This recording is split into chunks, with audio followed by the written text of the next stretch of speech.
Well, it's a generalization, but I do agree. And one great example is the women in the Senate who worked on the government shutdown in 2013.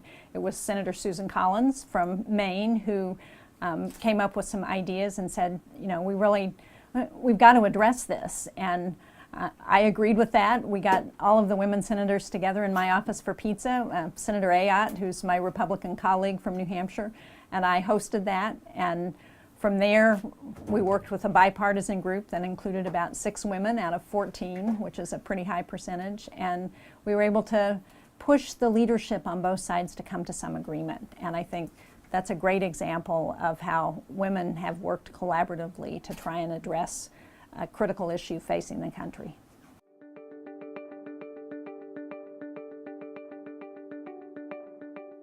I would say you need to do it.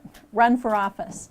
We have thousands of offices in this country, many of which go without anybody running or without being contested at the local level. It's a great place to start when you're running for office.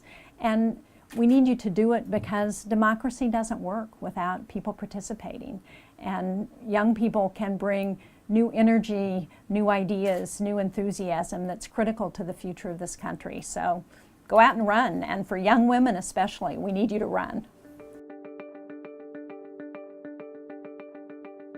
We're seeing politics change a lot because of the amount of money that's involved in politics, because of the change in social media.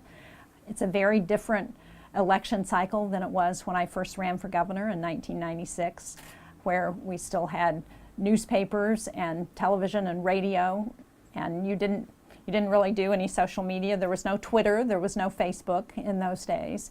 And today it's a very different environment when you're running for office. You really need to reach people in ways that you can't through newspapers, through television, and money has a lot to do with the change that we've seen in politics, because now there's unlimited spending as the result of Citizens United, the Supreme Court decision that said corporations could spend money in political campaigns. So I think we're going to see politics continue to change, and we need to think about how to address the amount of money in politics and hopefully make good use of social media to reach people.